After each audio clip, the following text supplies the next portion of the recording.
The upcoming presentation is a two-man power trip of wrestling podcast production.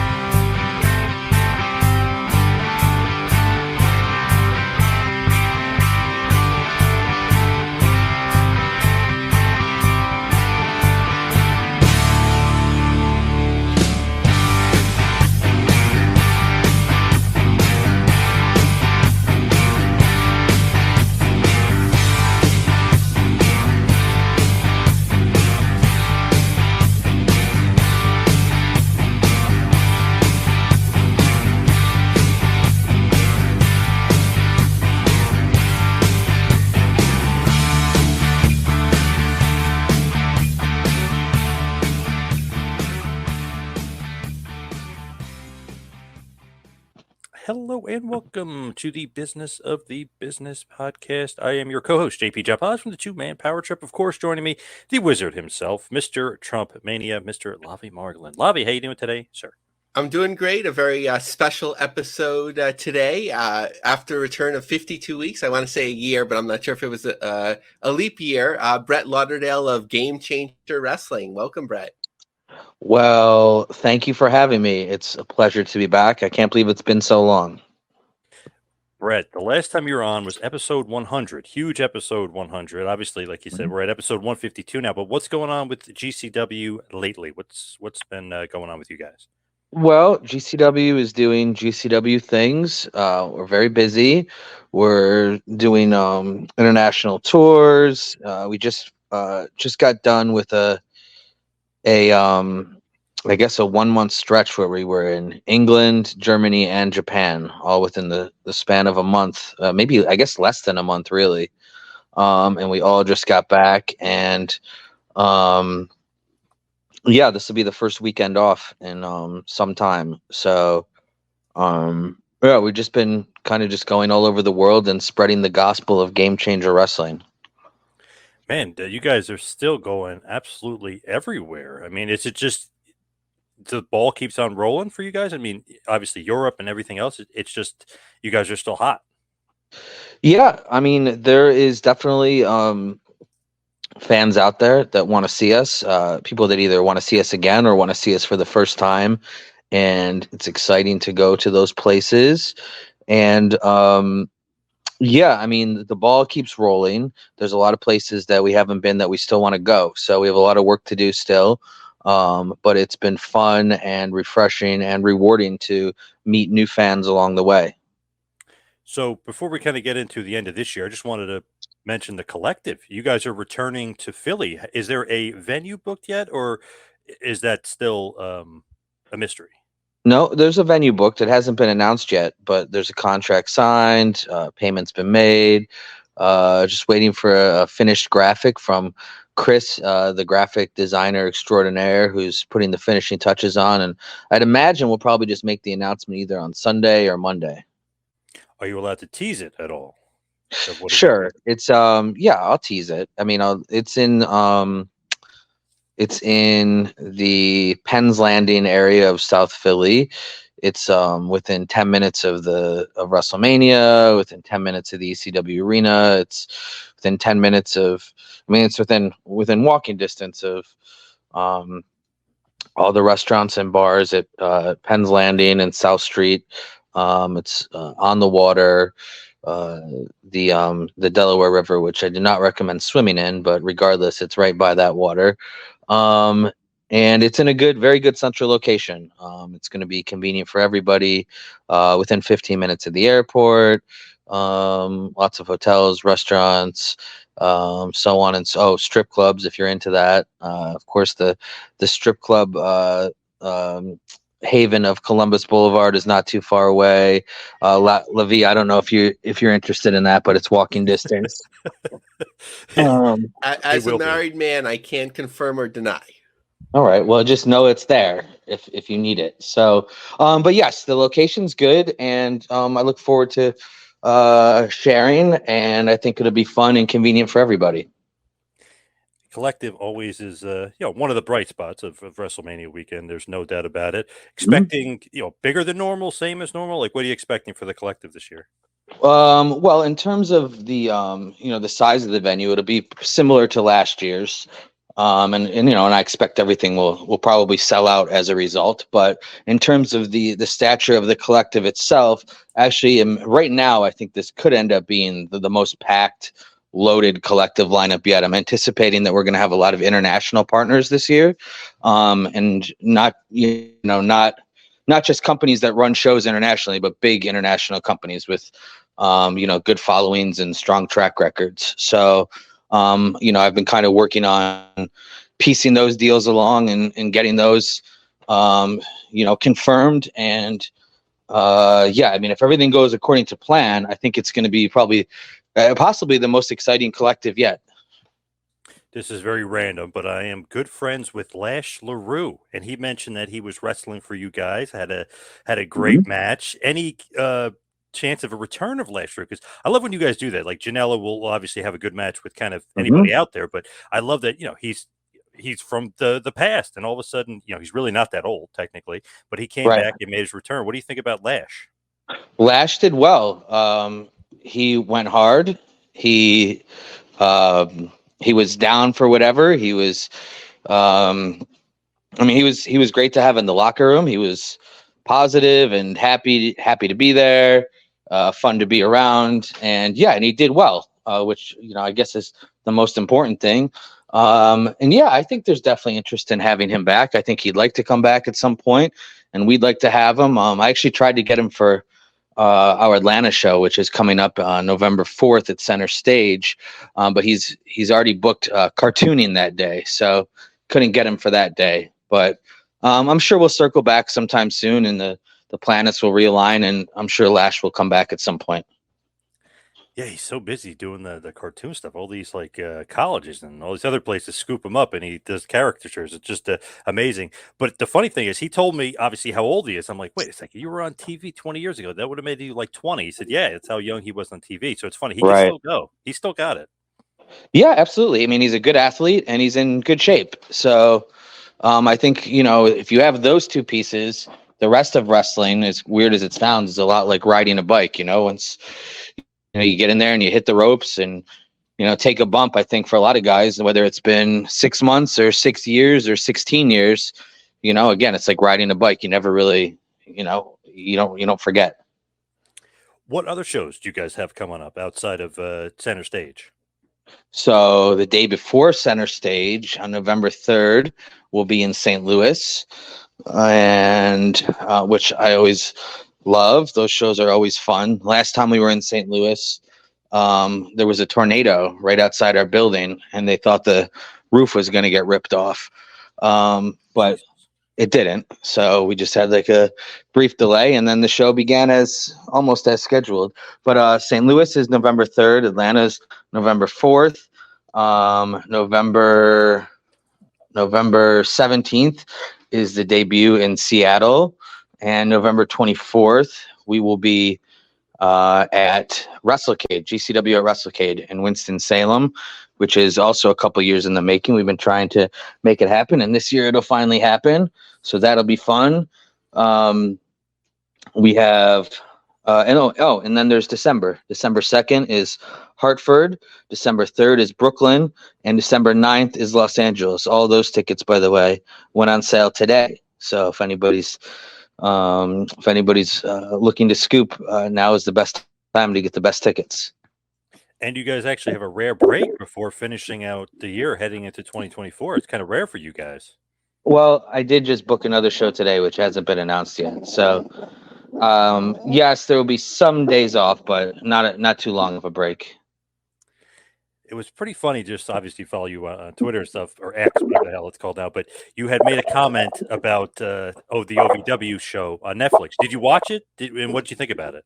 I honestly have not watched it. I've only seen. Sorry for my dog barking. The dog is pissed at me. I've only seen a few clips. I've only seen a few clips. I'll just say that. What did you think of that comment, though? You said, I think it was something about yes, he said garbage or whatever. Yeah. He said there's something fucking stupid, I believe, were his exact words.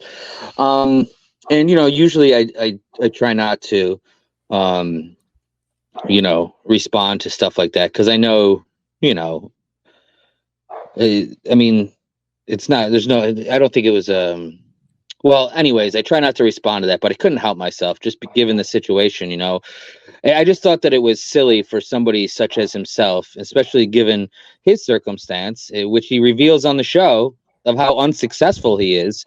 It's just like, who are you to judge, on anybody else's business when clearly your path is not successful. So, for him to try to shoot down or punch down, or punch up, perhaps in this case, I just thought it was silly. You know what I mean? It was kind of a, I don't know, like a sweeping statement that not necessarily true, obviously. Right. And listen, I mean, all wrestling is stupid in some form, but it's just like, he said it in a very condescending manner, as if we're still supposed to believe that Al Snow is like this, all-knowing, wrestling genius, when I'm just not so sure that that's the case. I mean, and that's with all due respect. He's a veteran and he's been around for a long time, but that doesn't mean you know what you're doing. So, or that doesn't mean that you're a successful business person. So I don't know. I just like, again, that usually I don't engage, or, and again, and also it's not like he was attacking me personally, but it just kind of felt like on behalf of all of us, it was like, hey, worry about yourself, Right. He was saying how much money they lost, and obviously GCW is kind of, killing it right now, so to speak. So it was definitely, I don't know, one of those things where you read like your Twitter X comment, you just kind of laugh. You're like, well, maybe Brett has a point there. Yeah, and also, it's like, I try not to judge anybody's business. Wrestling's hard enough, and it's, we're also busy doing our own thing, and I don't care. It's like, I actually don't care about OVW or Al Snow, or, it's like everybody kind of has this role in the business, whether they're doing well or they're doing not. And it's, if something's meant to be, whether it's losing $180,000 or making $180,000, it's going to go as long as it's meant to be. And then if it's not meant to be, it's not going to go anymore. So it's kind of like, we should all just mind our own business. That's usually my standpoint. What about OVW versus GCW? What about that? What about a feud? Well, I don't see that happening. We try to work with companies that can benefit us, and I think that would be more beneficial to them than to us. Gotcha. Now let's give it over to Lavi. I know Lavi's dying to talk to you about strip clubs and other important questions. Yeah, sure. So before we move on from OVW, a shout out to fan of the show, Mr. Spectacular. He's always very active. So a year ago, we had some fun in terms of like just going through the ecosystem of content distribution. Certainly, Fight was in that conversation, but basically days after that show dropped, there was a huge announcement of GCW to Fight Plus, and we haven't had the chance to reflect on it on this show. It seems like things are going really well, but how are things going with Fight? Well, things are going pretty well with Fight. That was a game changer of a deal that we signed with Fight. It was great for both parties, I know, just on the numbers that I know, I know for a fact that it's been beneficial for both parties. I know how many subscribers that Fight Plus has gained as a result of having GCW, and I know how many more people are now watching GCW as a result of being on Fight Plus. So it's definitely been beneficial. I hope it continues.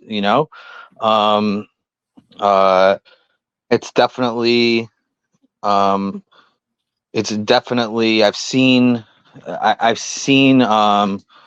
results, not just, in actual numbers on paper of viewers, but I also see a lot of new fans, and we've always seen new fans everywhere we go. But I see direct correlation between, when a show is airing on Fight Plus, and then if we put up a schedule graphic, there's almost always a little surge of ticket sales. Just when people, from casual viewers that see it, like what they're seeing, and then see, oh, wait a minute, they're coming, whatever, close to me sometime soon, and then tickets are purchased, and I know that because, traditionally people aren't buying tickets at 10 p.m. on a Saturday night, but, if it comes right after a schedule graphic is aired, you can kind of put two and two together. And does that relate to like when GCW is airing, or like you're sometimes aware, like, No, when oh, they just GCW is airing, if there's a GCW show on, we try to, in between matches, we'll try to throw up our schedule graphic, to let people know where we're coming. And that's, literally, like I said, I can almost literally see, whether it's, maybe 4 tickets here, 8 tickets here, 10 tickets. Just there's always a result of some kind. So in terms of saying like you're hoping that it lasts a long time, or not in so many words, like is it a multi-year deal? Do you take a look at things together? Yes, it was a Like, multi-year deal. It was a multi-year deal, and we're going to be coming up on the end of the first year soon. And yeah, I know that I talk to Fight, of course, weekly, and I know that they have interest in extending it, as does GCW. Obviously, there's always other factors at play. You never know. Fight is owned by Triller too, so you don't know. Maybe Triller will get in the mix in something like this. There's a lot of variables, but I know that there's interest in extending on both sides, and hopefully sometime soon we'll talk about that. Yeah, for the Triller side, that's something that I've been waiting for, sort of like to do like a mega show. I know when I mentioned it, we've been fortunate to have a lot of the Fight executives on that they mentioned, oh, we did it with the Ric Flair retirement show, sort of like, in terms of like utilizing more of the Triller resources and different affiliates. Has anyone like mentioned, something more expansive, or it's just kind of like keep going the way it is? I think so. I've never spoken to any of the actual Triller people. Well, not that I would expect to either, because I think that Fight is a part of the Triller umbrella with the purpose of being Fight. So, but in terms of maybe like some incorporation or going beyond just the Fight umbrella, I think obviously we're open to anything. I'm not sure right now. I think Triller's number one focus is their IPO, going public. And it seems like all of their resources and all of their plans are kind of, at least all making any dramatic moves are currently, I think, dependent on what's going to happen with their IPO, whether it goes forward, whether it's delayed, whether it doesn't happen, whether there's something else happens, who knows? But and I don't have any inside information on that other than what you can just Google and find out. But I think right now, and there's optimism, of course, about this. Going public would be a big step forward for Triller, and would it would bring a lot of new resources to the company. So I think all eyes are on that right now, and what happens with that will determine what happens. Probably, will probably dictate any future projects that include Triller, whether it pertains to Fight or GCW or anybody else in wrestling. And what's cool for listeners and nosy people like John and I is that once the company is public, depending on how they break out the information, it gives us more insight into how the Fight division is doing. From what I understand in terms of the prospectuses or what's been put out, that Fight is is one of its more successful divisions, or leading the way in that way. Yeah. One of the things that you talked about is sort of like navigating some international organizations for the collective, which I think you've done before. And we're seeing a lot of movement with like Abima that works with Cyber Fight, who now has WWE distribution as well. Do you see that landscape getting more complex, or those relationships are strong? Well, when it comes to Japan, I'm trying to think of how to say this. Well, first of all, we've worked with DDT, and that relationship is good. Nothing's changed there. I don't, obviously they don't discuss future plans with me, unless, it has something to do with what we're doing. But, yeah, honestly, I don't really even have an answer for that, other than what I just told you. Our relationships remain the same with everybody we've worked with from Japan. So I don't know how anything when it comes to WWE or any pending new relationships. I don't know how that is going to affect us, if at all. I really don't know. Yeah, that makes sense. And I think sort of Yeah. what we see is what we'll get, as we learn Yeah. About this opportunities rolling out. And our friend Zach Arnold from Fight Opinion is giving us not GCW specific, but just kind of giving us insight into the landscape in terms of Japan. So from what I've gotten a sense, I think it was Mike Weber that had told us about this, or maybe a different resource, that in some way you're sort of acting not as a formal recruiter, but like as a recommender. Like, if somebody's in a job, you recommend someone else for the job, a recommender for content on Fight. Like, I think it was the IWS in Montreal that sort of got on Fight. Oh, I mean, yes, they're one, but yeah, from the second, we signed on to this deal with Fight, I've definitely been, I think in an unofficial role of recruiter, so to speak. And I've passed along many recommendations to Mike Weber, who, by the way, has acted on almost all of them. It doesn't mean there's a deal has always happened, but he's talked to pretty sure everybody that I've suggested to him. And we've seen a lot of people come aboard. Black Label, I believe, is a full-time member, AIW, IWS, and there's some others, that I think are still pending or in the maybe department.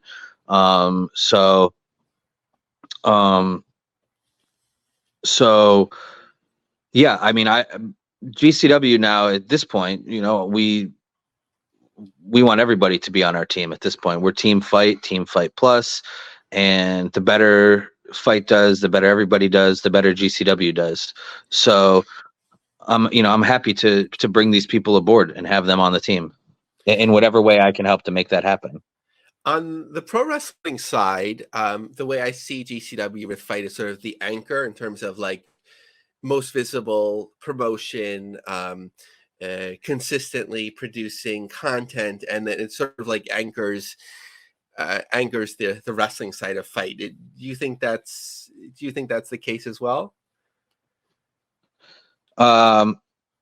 I'm sorry. You asked me if GCW is like an anchor for Fight's wrestling? Is that what you asked? Yeah, like the foundation. Absolutely. Yeah, definitely. I mean, I think in terms of like full-time partners, GCW is definitely the anchor. I mean, obviously AEW is a much bigger company, and what they put on Fight obviously is a much different magnitude than what we are. But AEW is not a full-time partner with Fight, so. That's kind of a different category, but I know that in terms of like, in terms of comparing us to Impact or NWA.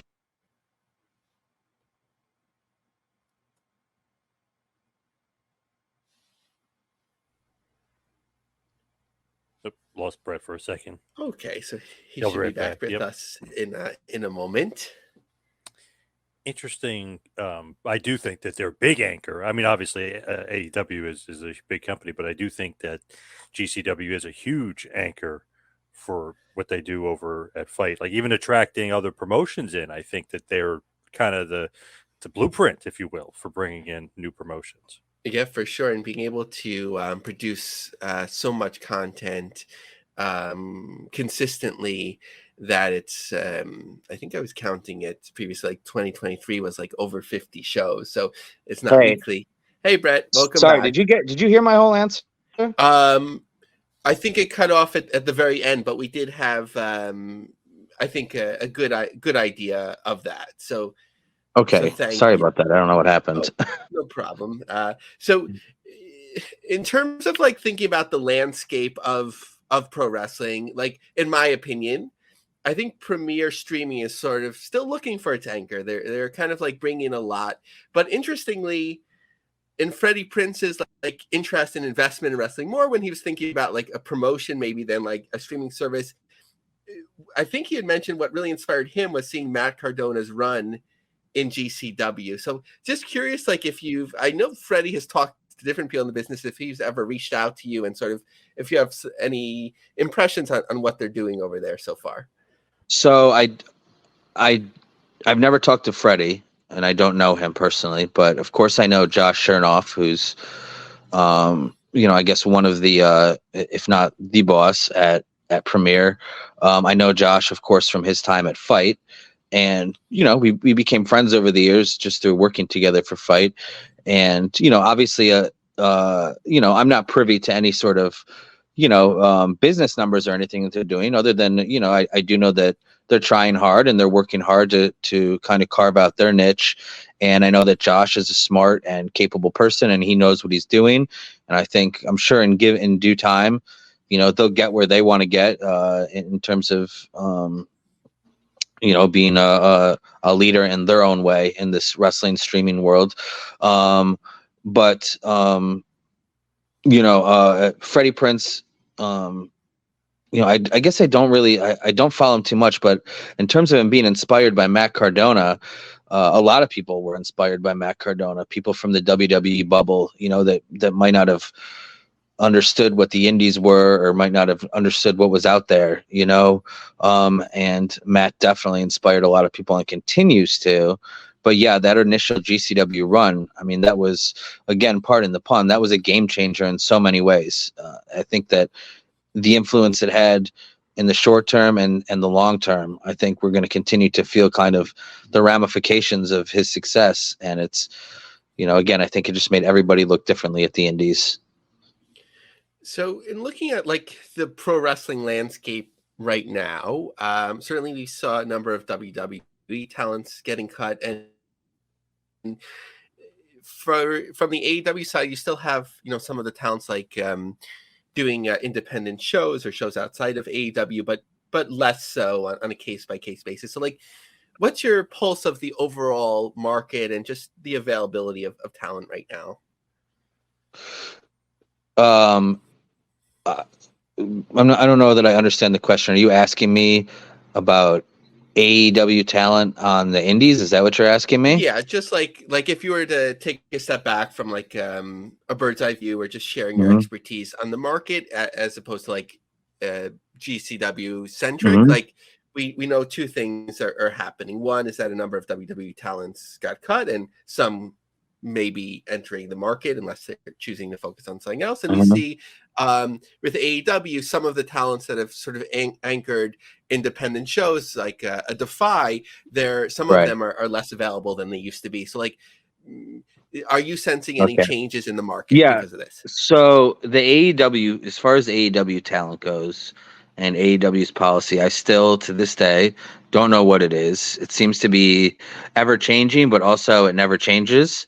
So I think everybody's just literally still on a case by case basis. There are certain talent in AEW that can kind of call their shots and do what they want. And then there are others that aren't in a position to do that. So I guess some people have to ask for permission. Some people don't. Some people are supposed to, but don't, and then do it anyways. I don't know. The policies, I don't know. I just don't know. Nobody from AEW has ever said anything to me. So, it's the same deal for us. We know what we hear, but we hear something one day and then the next day it's another deal. So I really don't know, and I can't speak on that because everybody that's tried to speak on this in the past has been wrong. So of course I know that Defy has a certain special relationship with AEW, and there's reasons behind that. But I do know that it does seem like there's been a slight tempering down in the number of AEW talent out there, but then at the same time, I'm seeing new guys making the rounds, big names. So again, who knows? I don't know what the deal is, but in terms of the NXT guys and WWE guys that are going to be coming into the market, I guess in the beginning of January is when a lot of these people's 90-day comes up. I think there's some interesting names out there, but it's so hard to predict because everybody's different. Some of these guys are stars and they can have an immediate impact and get paid good money right off the bat. And then there are other people who, are maybe mid-level stars who think they're going to get big money, but are going to learn that they're not going to right away. And a lot of this is going to come down to, how willing and how hard people are to work to to get out there and get their buzz back and make their name and raise their profile and start fresh. There are a lot of guys who still don't get it and don't know how the indies work.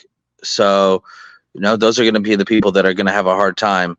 But I mean, it's the indie scene's always looking for new names, and it's a good market always for new talent. So it'll be interesting to see how it mixes up and who goes where and who does what and how many appearances and how hard they work and what they do and all that stuff. It's always interesting to see, TV people hit the indies.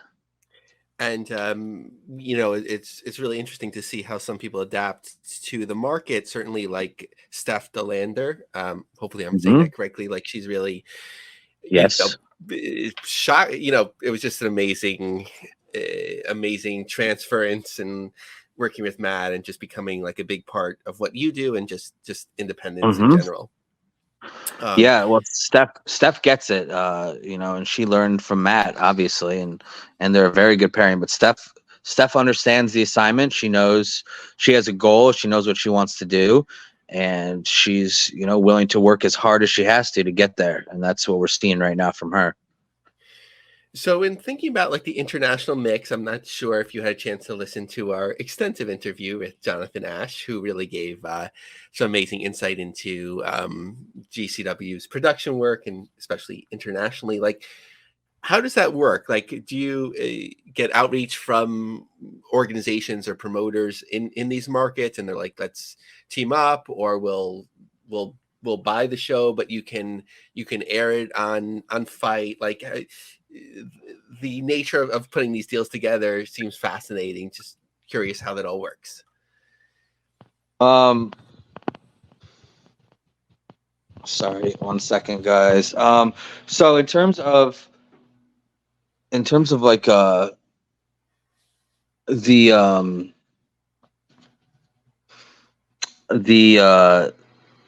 production that we do, like internationally and whatnot.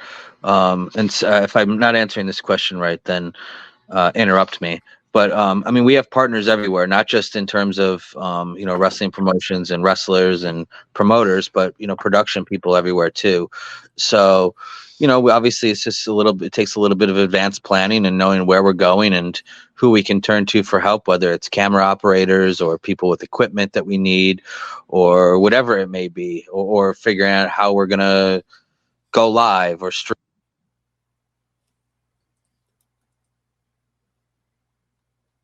Brett cut out again. He'll be hopefully right back. Are you getting a lot of rain over there, John? I had it early in the morning, but now it's calmed down. Maybe that's affecting things a little bit. Yeah, it's kind of on and off. It was worse this morning, but it's still on and off in this crazy world of New Jersey over here. I feel like the weather has been awful for like 2 straight months, like on and off, just absolute horrible weather. Especially like on the weekend. It's densely fine during the week for the most part. I know if it was during the week, I wouldn't care, but I'm like, come on, like don't ruin Friday, Saturday, Sunday with this crap. Yeah, it's like, what am I going to do this weekend? Oh wait, it's a huge downpour. Are you there? Hey, Brett. Sorry about that. How far did I get?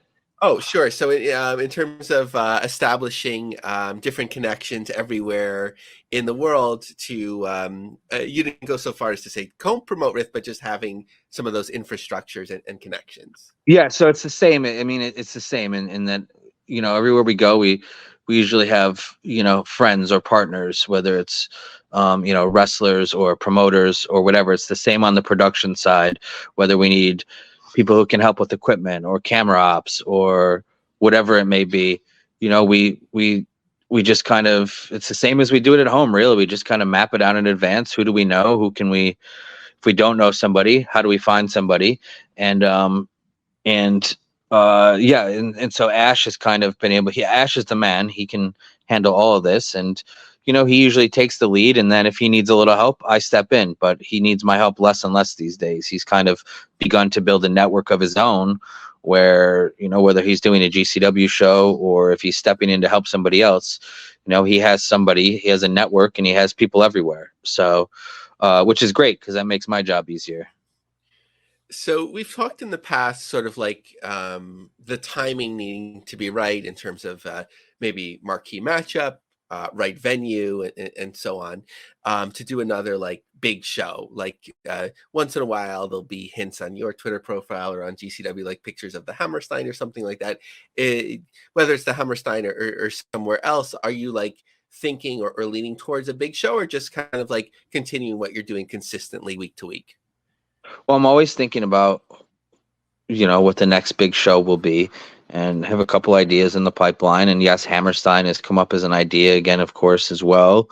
Um, um, and yeah, I just like, I mean, we have a couple anchor shows in our schedule that happen every year, which, are sort of our big shows, and then we build around those. But yeah, I'm always thinking of, what the next big show will be. And yeah, I mean, we'll see what happens. I have a couple that I'm trying to make happen right now. So if and when those happen, we'll all find out together. We'll all know together, and it'll be, off to the races. So talking about usual big shows, Atlantic City always comes to mind. Of course, there was a transition from I guess it's still called the Carousel Room, but now it's more of an actual Carousel Room, to a different spot at the Showboat. How have you been happy with the new use of the venue? And I see that there's like more integration in terms of promotions, like buy a ticket, you get to go on the water slide, that sort of thing. Yeah, I mean, it's definitely been challenging, the new space there. It's called the terminal because it used to be the bus terminal. And, they fixed it up a little bit. There's fresh paint everywhere, and it's been cleaned up and whatever, but there's still a lot of things that aren't there yet, which have made it challenging.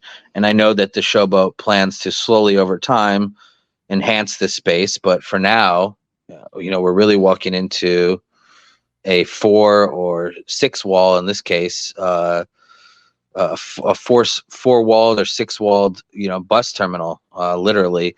And we kind of have had to build this out ourselves. And, where we used to go into the terminal, and they had, or not the terminal, the Carousel Room, there was already a lighting rig in there, and, professional lighting and a professional sound system.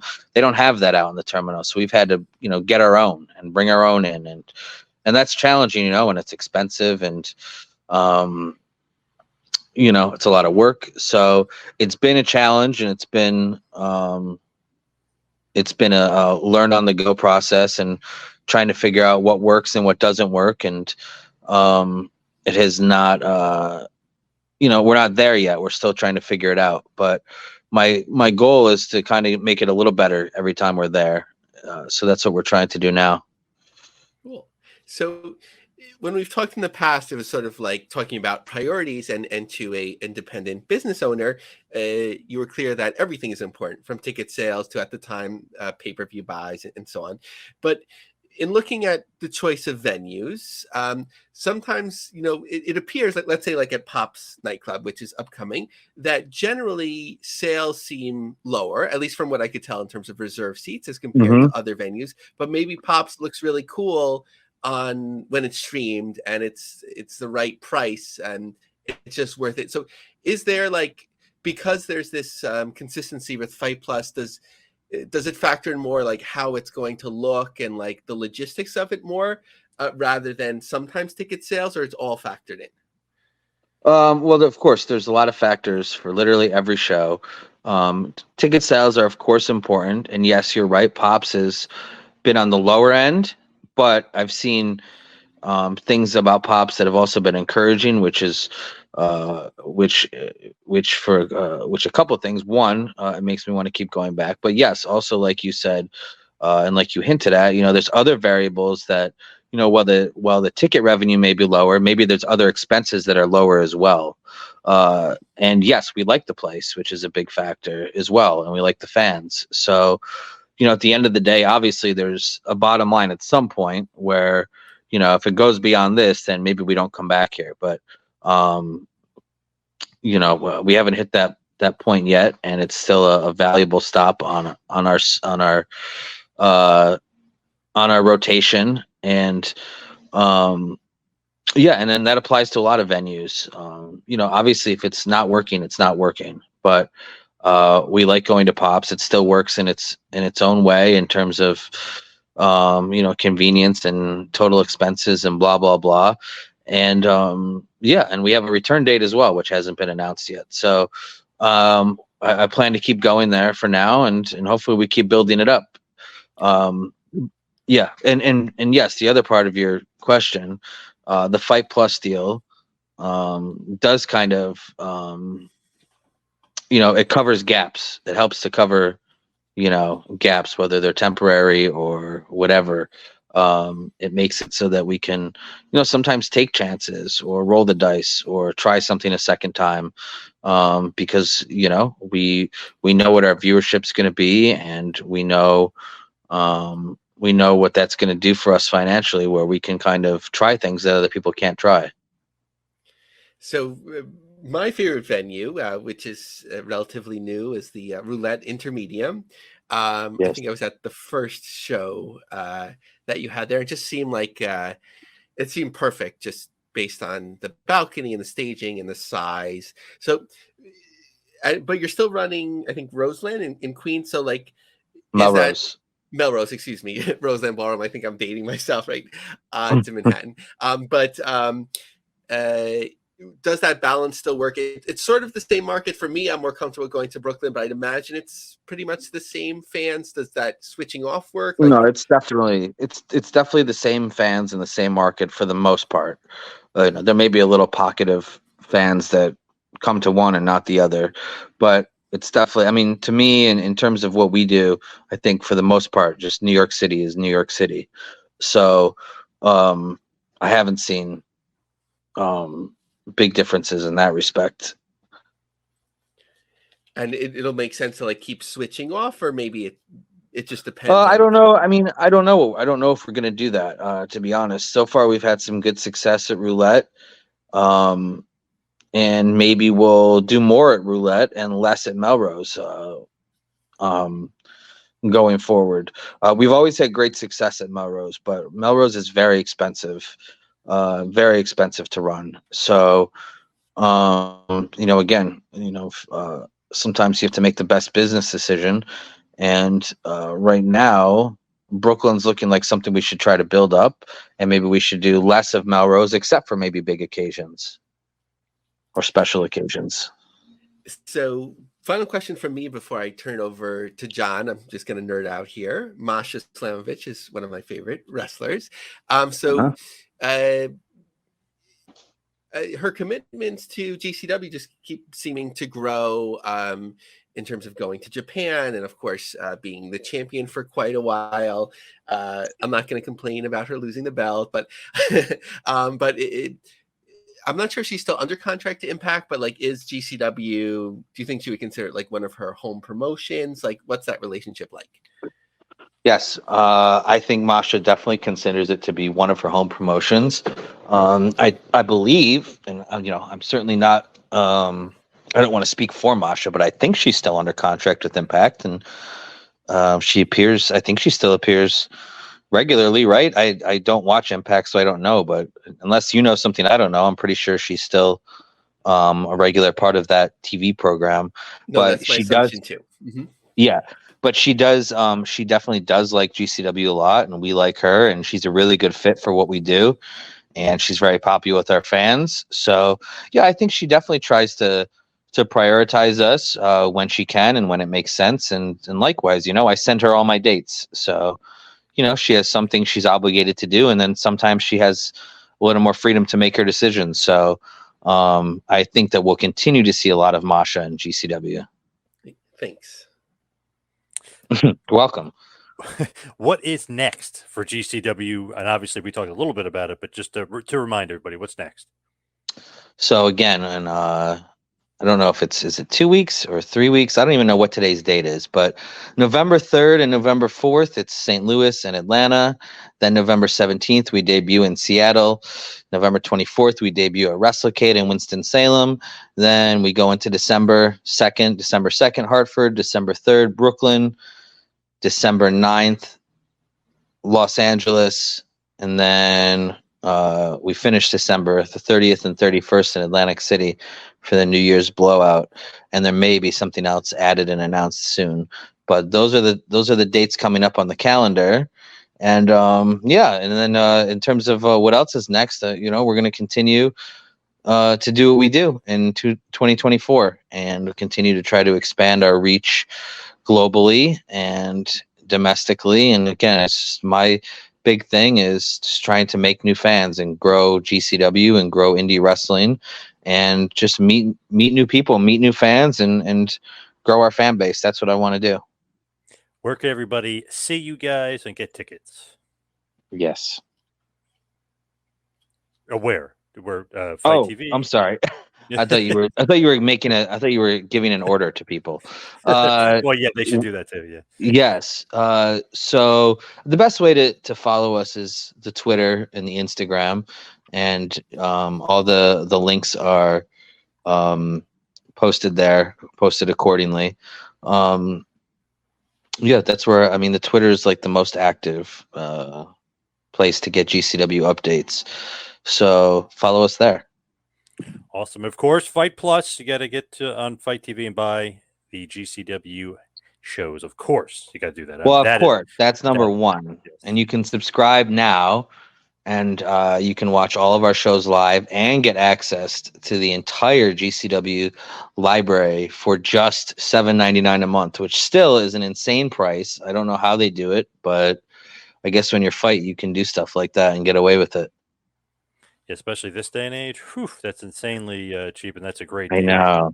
It is a good deal. I told them, I think they should double it. So until I'm in charge, everybody should take advantage and subscribe now at $7.99 and get grandfathered in before I take over and double the price. Good call. Good call. I like it. But Brett, thank you so much for all time. Really appreciate it. Yeah, thank you. And let's do it again sometime. Take care. Awesome. Bye. Thank you, Brett.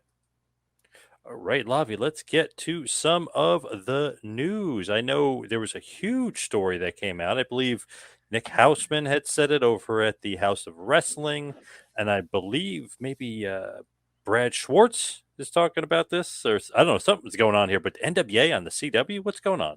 Yes, so not confirmed yet by any official parties on the CW or NWA side, but we're getting the word from a very credible source, our friend Nick Hausman, of course, that the NWA is going to be on the CW.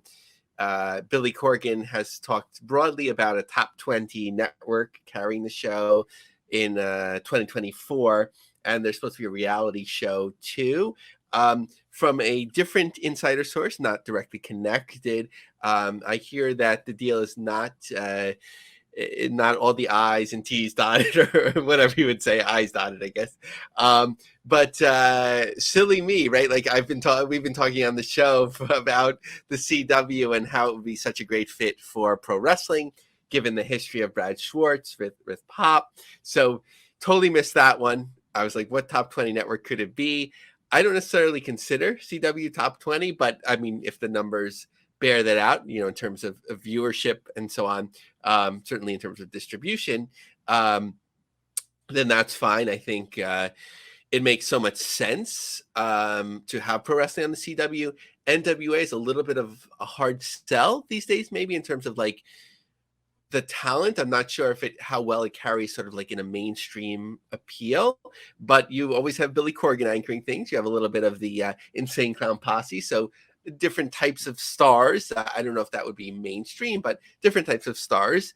And then you have some known talents. So like, some people are suspect of its potential success, but listen, like if you put it on Friday night, right? Like even if it went head to head with Fox and it did above a 0.0 in the demo, then that's better than, I don't know how they've been doing recently, but in looking at it in the last couple of years, that's better than how it does most of the time. So that's actually a success. So the ceiling doesn't have to be that high, and you have basically full distribution. One thing though to consider, is something else that I've heard, is that one of these shows, I think the reality show may be more on like CW's like app or something like that. But also LIV Golf, Live Golf, which has to do with CW. Golf is on the weekends, of course, but it's also distributed to its affiliates who can pick it up or not pick it up. So not all of the CW affiliates pick up Live Golf. So if this isn't in prime time and it's sort of like weekend programming, it may be up to the affiliates to pick it up. So it might not be 100% distribution on the CW networks.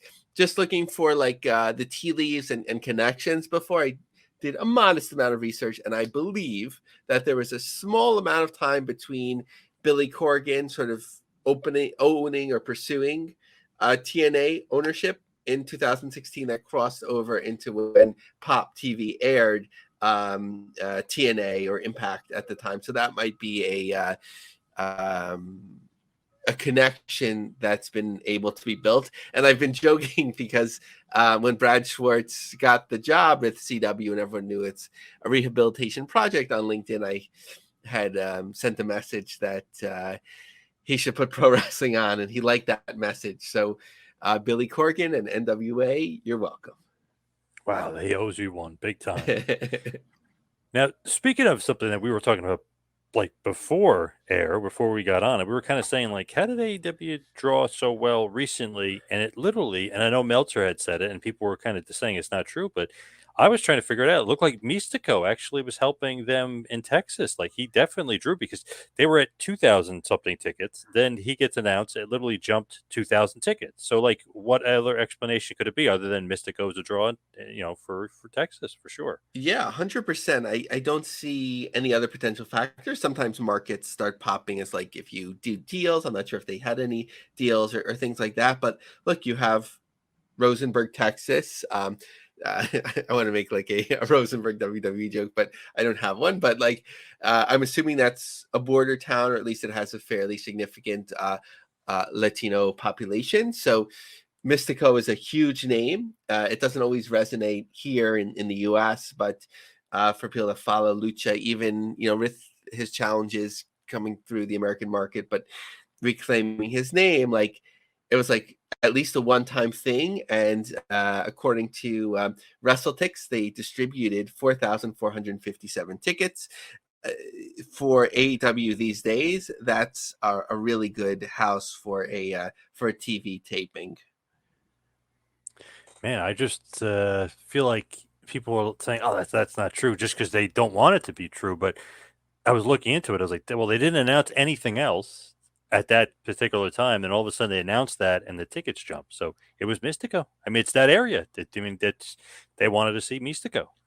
Yeah, like we've seen basically from WrestleTix as well. Like when Edge joined, or Adam Copeland, I guess you would say, joined the company, like a couple of shows, or at least a show after that, you saw like an increase in ticket sales, but not like this. But it's all relative. A better size venue for AEW to book, but it's still a half house, meaning that the arena boasts over 8,600 fixed seats with a capacity of over 10,000. So they're still aiming too high. I mean, it's up to them financially whether you take a hit in booking venues that are too large. Sometimes you can't always get the perfect venue, but again, advocating for like going for something that's between 3,000 and 6,000 seats, as you could keep the lights on as much as you want, and it'll just be more exciting. And it's also a way to build fans when people go to a show and it's like 20% to 50% of the venue is being used, and you look around and you see like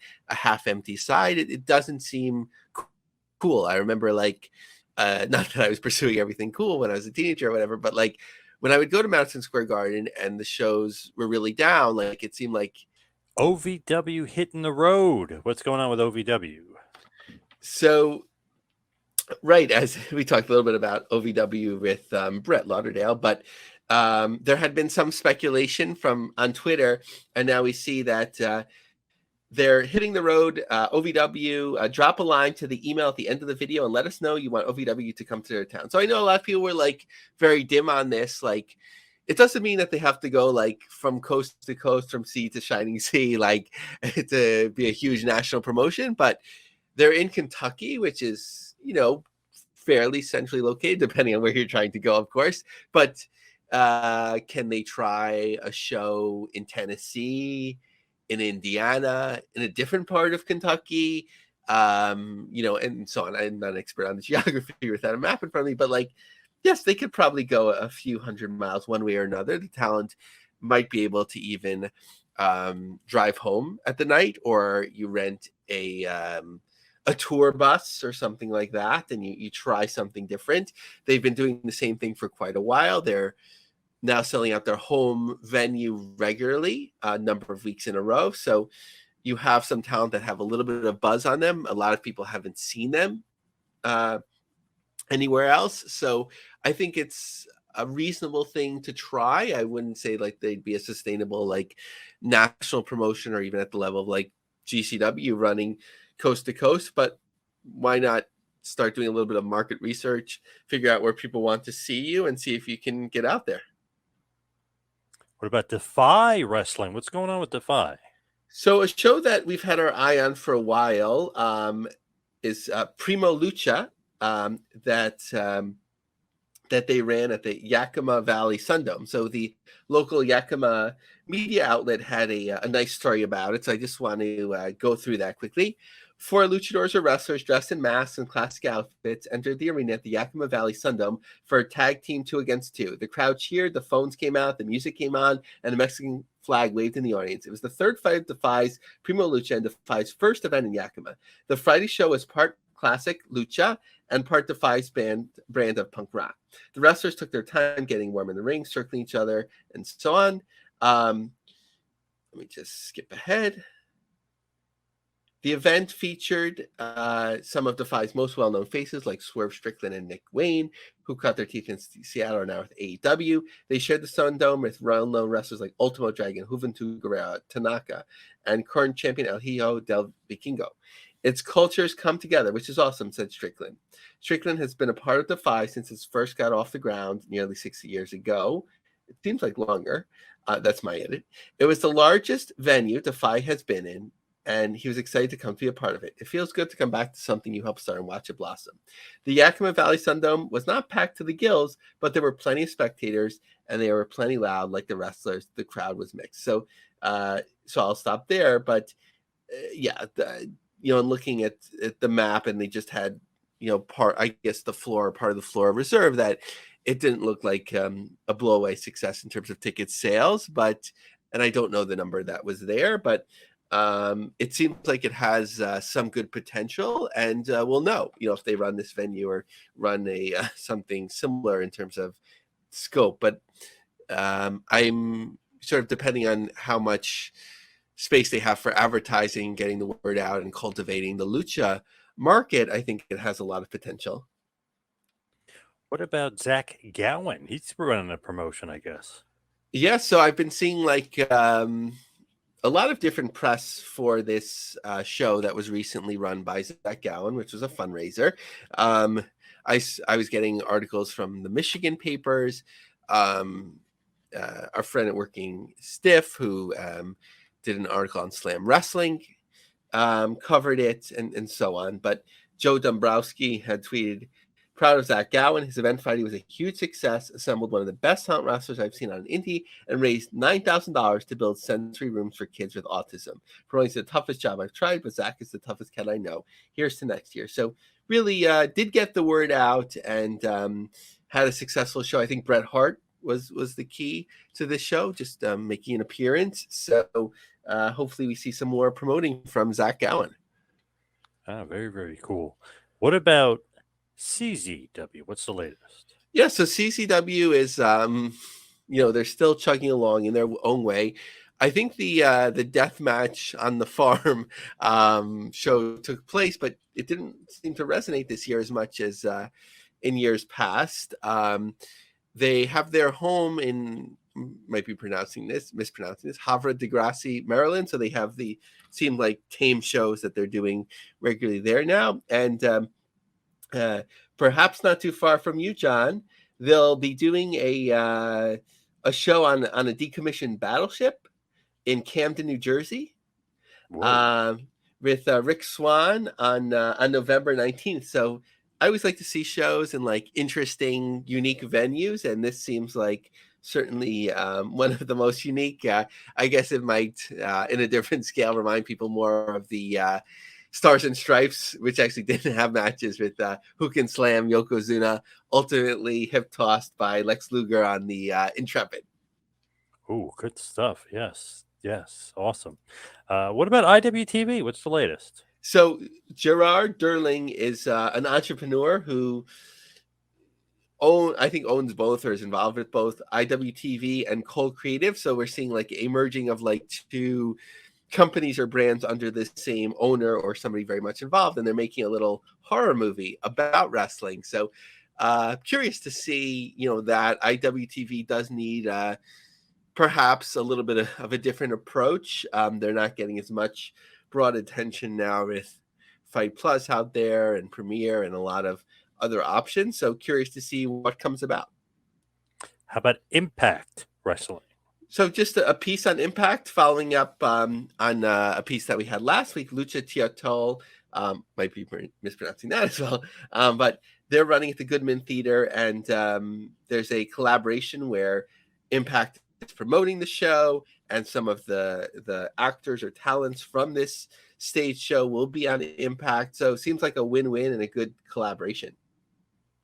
Finally, what is going on with the World Wrestling Federation, WWE? So just a little piece that I'm not sure was covered broadly, but certainly interesting. On October 14th, while fans were at the show, Kansas City Arena was locked down during a professional wrestling event. The shutdown was lifted and the scene was secure. It's unclear what led to the shooting at this time, but there does seem to be additional threats to the public involving this. Does not seem to be additional threats involving this incident. Police haven't announced any arrests yet. Like, how much more do the pro wrestling fans in Kansas City have to go through? So hopefully, it would be good if you were at the show that you were aware that there was a lockdown, but hopefully it didn't scare people too much. And certainly many years ago, we had the tragedy with Owen Hart. I don't know if the T-Mobile Center is the Kemper Arena or that's somewhere else, but certainly in the same market. Good stuff, obviously, from you this week, Lavi. Great stuff from Brett Lauderdale and Game Changer Wrestling. But let's hit the plugs. Follow me on Twitter and Instagram at 2Man Power Trip. Check out the website, tmptempire.com. What else you got, Lavi? Follow me on Twitter, LaVieMarg, LAVIEMARG. Check out my long form articles on LionCubJobSearch.com. And if you're listening, certainly there's a lot going on right now in the Middle East and a lot of difficulties. So if you enjoy the show, find your favorite humanitarian effort and send a few dollars that way for the enjoyment that you enjoyed today. All right. Thank you, everybody out there, for listening. See you right back here next week for a little business of the business. We'll see you next week, folks.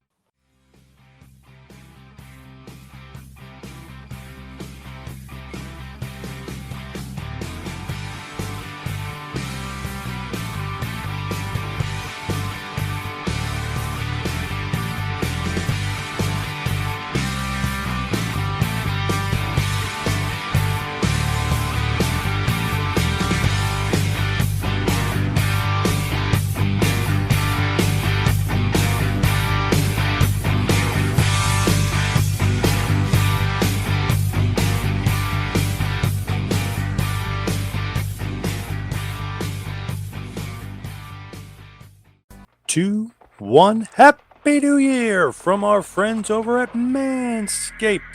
The ball has officially dropped, but that doesn't mean you have to drop the ball on your balls in 2023. Whether you had a New Year's kiss or not, the leaders in below-the-waist grooming have you covered for your much-needed resolution of bringing sexy back.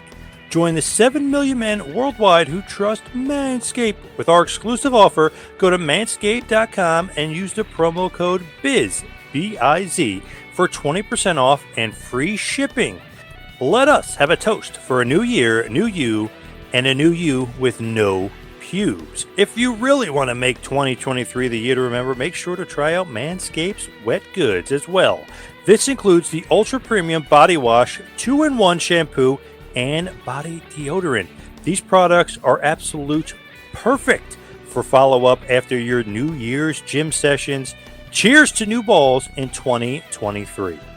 Get 20% off and free shipping with the code BIZ at manscaped.com. That's 20% off with free shipping at manscaped.com and use the promo code BIZ, B-I-Z. Time to feel sexy and free this 2023 with Manscaped.